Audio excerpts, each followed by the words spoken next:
अस्सलाम वालेकुम। Welcome to the latest judgement.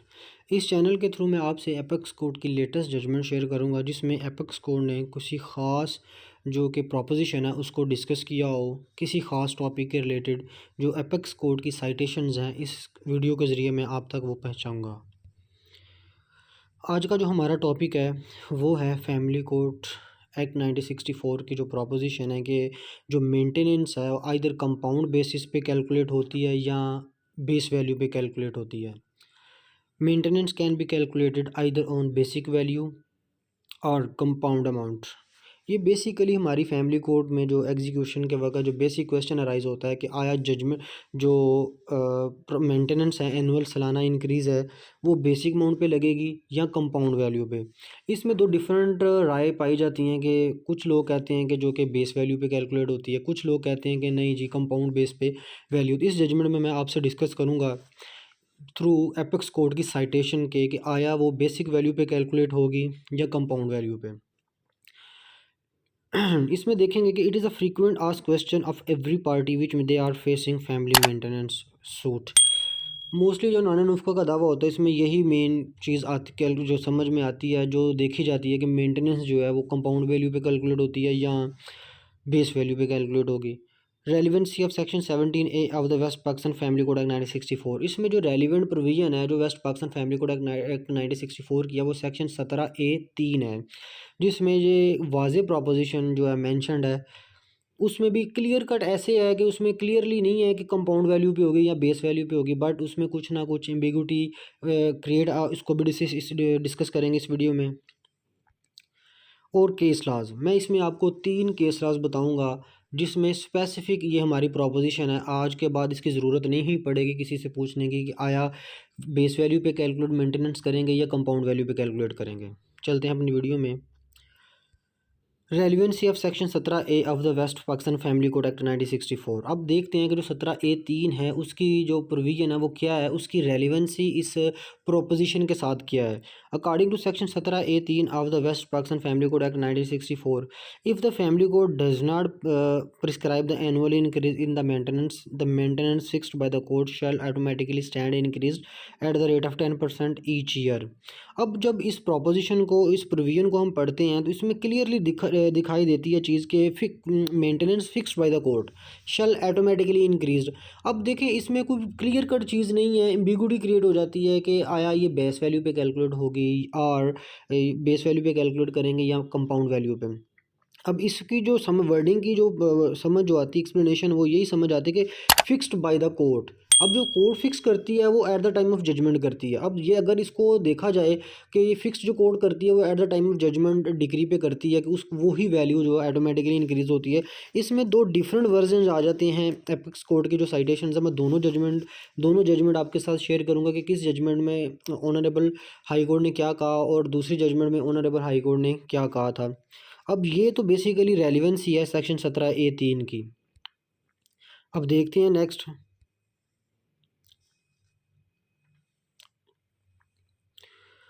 Annual increase in the maintenance allowance calculated on base value. अब जो मैं केस लॉज आपसे डिस्कस कर रहा हूँ वो है 2022 MLD 1762। इसमें जो एपेक्स कोड ने जो जस्टिस आबद हुसैन चट्टा साहब हैं उनकी ये जजमेंट है, उन्होंने लिखा इसमें जो मेंशन चीज़ की rate of annual increase in the maintenance has also been fixed by the legislature to be at 10% each year and the base value that is the maintenance fixed by the court. देखिए वही 17(3) को discuss किया गया इसमें भी कि जो base value fixed by the court है उस पर जो जोर दिया गया to which such rate of increase applies remains constant throughout the period of application under section 17(3) of the family code act 1964। इसके इस जजमेंट के अकॉर्डिंग जो हमें समझ आती है वो यही है, जो इसमें प्रोपोजिशन को डिस्कस किया गया है वो यही है कि जनाब जो फिक्स्ड बाय द कोड होगी at the time of judgement and decree वही जो है उसी पे ही 10% एनुअल इंक्रीज हर साल लगेगा और जो नेक्स्ट कंपाउंड वैल्यू पे फिक्स्ड अमाउंट पे नहीं लगे। लेकिन ये जजमेंट हो जाती है सुपर सीड जाके, जो कि लेटेस्ट जजमेंट आई है 2024 में। उसके तहत जो है वो देखेंगे कि उसमें जस्टिस साहिबान ने क्या कहा। वो बेसिकली डिविजनल बेंच की वो जजमेंट है, वो मैं अभी डिस्कस करता हूँ वो भी आपके साथ। इसमें जनाब जो 2022 MLD 1762 है उसमें यही डिस्कस किया गया था कि जो फिक्स्ड बाय द कोर्ट है बेस वैल्यू पे कैलकुलेट होगी, लेकिन ये अभी जो रिसेंट जजमेंट आई है उसमें ये फैसला जो कि सुपरसीड हुआ जस्टिस आबद हुसैन साहब का। और जो डीबी बैठी थी वो भी बेसिकली उसमें भी जस्टिस आबद हुसैन साहब भी मौजूद हैं। एक ना हमारी फैमिली कोर्ट में एक प्रोपोजिशन आ जाती है कि आया कोई बंदा को इंसॉल्वेंट डिक्लेयर करवा लें तो क्या वो मेंटेनेंस से बच सकता है। क्वेश्चन अराइज होता है कि अगर कोई बंदा अपने आप को इंसॉल्वेंट को बाई कोर्ट डिक्लेयर करवा ले, कोर्ट से कहे कि मैं जनाब कुछ भी नहीं हूँ, मेरा कुछ भी नहीं, मैं गरीब हूँ, वट कुछ भी हूँ, इंसॉल्वेंट मुझे डिक्लेयर कर दें, उसके हवाले से जजमेंट है 2021 CLC 297। Object of insolvency law would not be deprive wife children of support and maintenance due from husband और फादर। इसमें जनाब दोनों चीज़ें कवर हो जाती हैं। उसमें क्या जो इंसॉल्वेंसी लॉ है जो एक्ट है उसके अकॉर्डिंग जो है वो फैमिली कोड पे देखिए जो फैमिली कोड पे कानून शहादत ऑर्डर और CPC एप्लीकेबल नहीं होता। तो ये भी इसमें क्लियर कर दिया गया था कि जो इंसॉल्वेंसी एक्ट है वो किसी भी सूरत में डिप्राइव नहीं करता वाइफ को भी और चिल्ड्रन को भी कि उनका बाप जो है वो बीवी का खावन जो है उनको मेंटेनेंस इंसॉल्वेंट डिक्लेयर करा के वो मेंटेनेंस अदा ना करे। कोर्ट ने इसको टोटली बार करार दिया कि जनाब मेंटेनेंस उसको हर सूरत पे करनी पड़ेगी, चाहे वो बीवी की है चाहे वो बच्चों के, चाहे उसमें इंसॉल्वेंट क्यों ही ना डिक्लेयर करवा ले।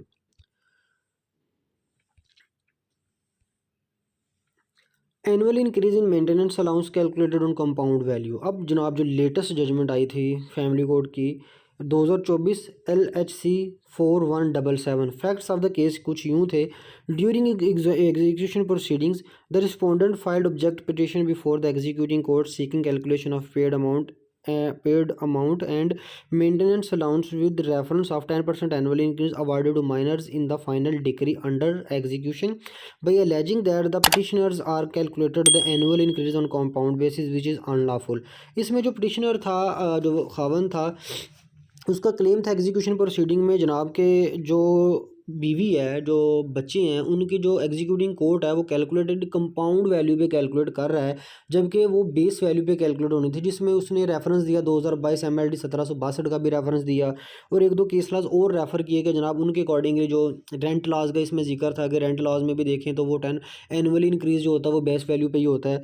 तो इसमें भी जो डिस्कस किया गया बेसिकली उसने ऑब्जेक्ट एग्जीक्यूटिंग प्रोसीडिंग चल रही थी उसमें जनाब जो ये पॉइंट और राइज हुआ, जबकि जो एग्जीक्यूटिंग कोर्ट थी उसने कहा कि कंपाउंड वैल्यू पे इसको कैलकुलेट करना है। उसके बाद अपील होती है, उसमें भी अपीलेट कोर्ट भी यही करार देते हैं कि कंपाउंड वैल्यू पे होगी, जिसके खिलाफ दोनों पार्टीज़ जो हैं वो एपेक्स कोर्ट में जाती हैं जहाँ पे डिविजनल बेंच जो है वो इसको सुनता है, जिसमें जनाब आबद हुसैन चट्टा साहब भी मौजूद थे जिसकी एक जजमेंट पहले भी जो आपसे डिस्कस कर चुका हूँ 2022 MLD 1762 वो भी उन्हीं की जजमेंट है। इसमें डिविजनल बेंच डीबी बैठी थी ये देखने के लिए कि ये जो मेंटेनेंस इंक्रीज़ होगी वो कंपाउंड वैल्यू पे होगी या बेसिक वैल्यू पे होगी। इसमें जनाब वो जो डिस्कशन की गई थी वो यही थी बेसिकली कि जनाब जो कंपाउंड वैल्यू पे कैलकुलेट होगी, जबकि जो पिछला फैसला था 2022 MLD 1762 का उसको ऑनरेबल कोर्ट ने सुपरसीड किया और कहा कि जो पिछली प्रोसीडिंग चल रही है उन पे जो हो गया सो हो गया।